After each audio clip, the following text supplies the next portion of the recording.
Hey everyone, so originally I had a standard news story episode all lined up for today, and then while at work yesterday, yes, I'm back at work, the temporary ban on construction was lifted on the 18th, yay me. The lengthy COVID vacation was nice while it lasted. Anyway, so while being subjected to local news radio, I hear that Trump has ordered the reopening of places of worship. Today I'm identifying houses of worship, churches, Synagogue, singular. They say there's an upper Trump and a downer Trump. Looks like we've got downer Trump today. All right. and mosques. I couldn't tell if that was a dramatic pause before mosque, as if to imply, yeah, we don't like Islam, but yes, even mosques. Or if it was just that his brain failed him again for a moment. As essential places that provide essential services. Now, I think this was the point when I was listening to this over the radio at work, where I was like, okay, looks like I'm gonna have to scrap the episode I've been working on all week and tackle this. To be honest, I was pretty pissed. I actually thought of starting a new show segment called Gloves Off, where I just rail and curse and plow straight through faith-based stupidity, political correctness, and other people's feelings be damned. But I've cooled down a little, so I'll try to approach this in my usual semi-tolerant style. But yeah, what really bothered me here was the assertion that places of worship are quote-unquote essential places that provide quote-unquote essential services. And I'm sure the lion's share of religious people would probably agree with him. But in fairness, I've already seen in the wake of this that there are responsible church leaders who say despite Trump's statement, they plan on erring on the side of safety and continuing to hold online services.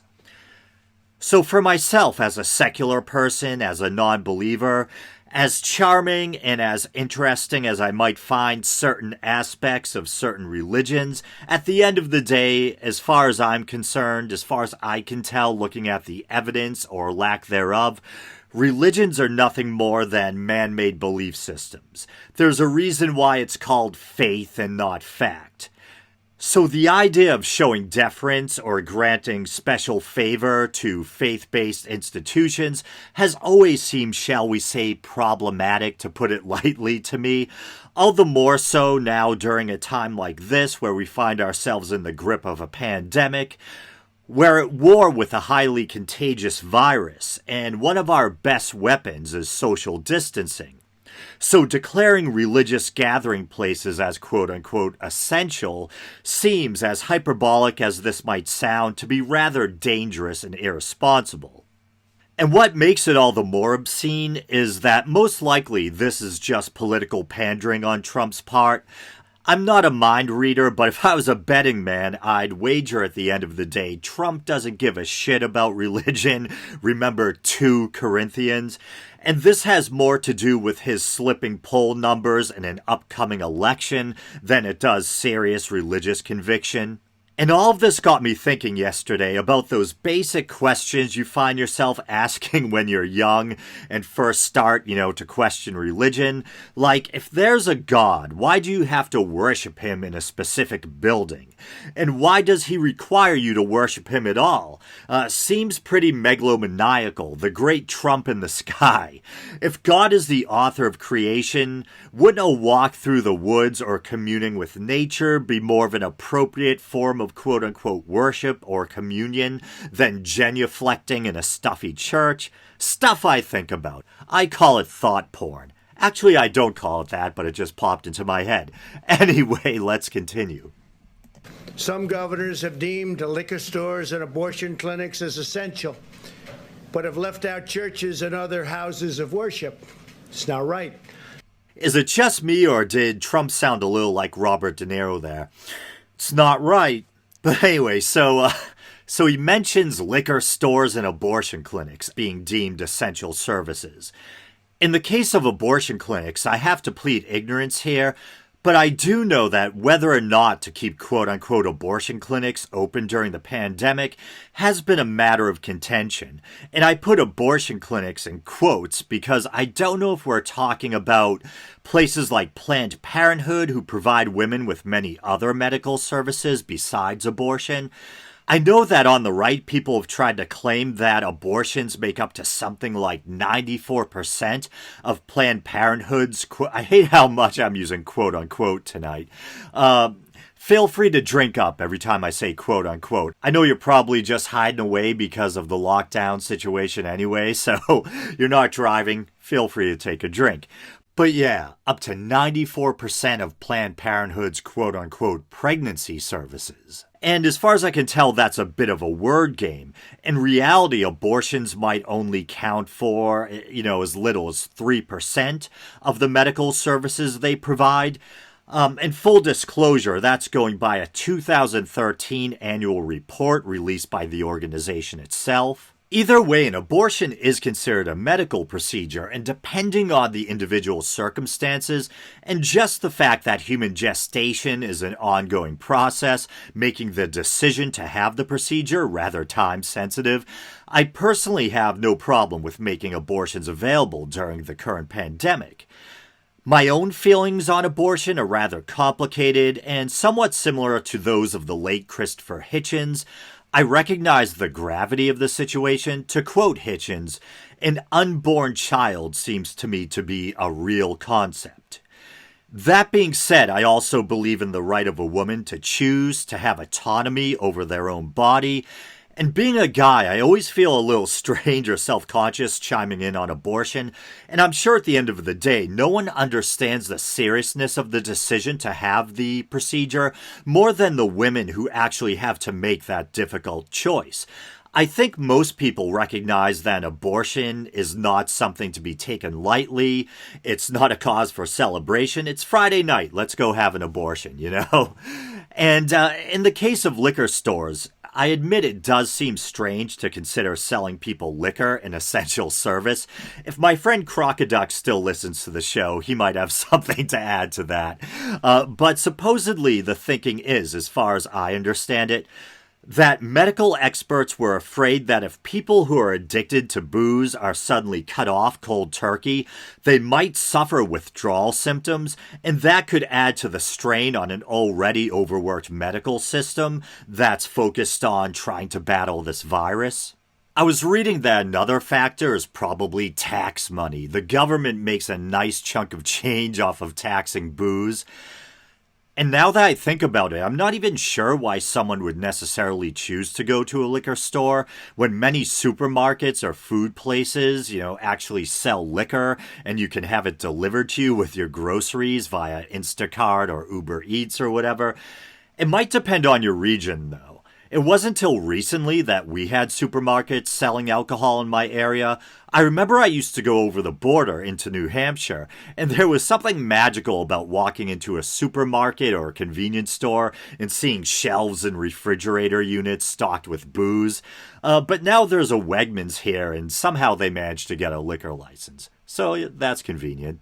Anyway. So I'm correcting this injustice and calling houses of worship essential. Correcting this injustice. Don't get me wrong, if they can have small services where the congregants are adequately spaced apart and everyone's wearing gloves and masks, I don't think it would be a big deal. But I wonder how that would work. How would you determine who's allowed to attend and who stays at home? I know there's reasonable religious people out there who would be willing to put safety first and volunteer to stay at home or whatever, but there's also right-wing religious nutters out there who either don't believe the virus is real or they do acknowledge it's real, but they think God will magically shield them from getting it. I'm thinking of that viral video of the woman being recorded leaving a church service, no gloves, no mask, and proudly exclaiming she's covered in the blood of the Lamb. In her make-believe world, is everyone else also protected by the blood of the Lamb, or does she even stop to think whether or not she could be exposing others? Then there's also the guy, also no gloves or mask, who was interviewed at a lockdown protest, who, paraphrasing, claimed that his health and whether or not he gets sick are in God's hands. Same question for him. Does he even stop to think whether or not he might be putting others at risk? I call upon governors to allow our churches and places of worship to open right now. If there's any question, they're going to have to call me, but they're not going to be successful in that call. These are places that hold our society together and keep our people united. Okay, so I'll say in fairness, yes, churches do seem to provide a kind of social cohesion. What that says about us as a species, I'm not sure. The fact that superstition and groupthink tend to bond us together. But yeah, I'm sure there are benefits to the social interaction and connectedness that being a part of a church offers, as long as it's not a cult. Get out of Dodge when Reverend Jim starts passing out the Kool-Aid. But are the benefits of a church service or any kind of group interaction worth risking public safety during a pandemic? Once again, there's always the sensible compromise of holding or attending services online, or you can keep in touch with other members of your church via social media, FaceTime, over the phone, whatever. I don't see why church groups specifically should be granted special privileges when it's a matter of public safety. But like I said, I think this is more about political pandering than a sincere concern for devout Americans. The people are demanding to go to church and synagogue, go to their mosque. And I know I misspeak all the time, but once again, synagogue, singular. He must really like that particular synagogue. Okay. Many millions of Americans embrace worship as an essential part of life. That's unfortunate. The ministers, pastors, rabbis, imams, and other faith leaders will make sure that their congregations are safe as they gather and pray. Well, I certainly hope so, for all our sakes. And I'm just thinking again about the logistics. Most people regard social distancing, specifically about a distance of 6 feet, to be integral in safeguarding against the virus. And usually churches are packed full of congregants. It'll be interesting to see how diligently or not so diligently they observe these guidelines, you know? I know them well. He knows them well. They love their congregations. They love their people. They don't want anything bad to happen to them or to anybody else.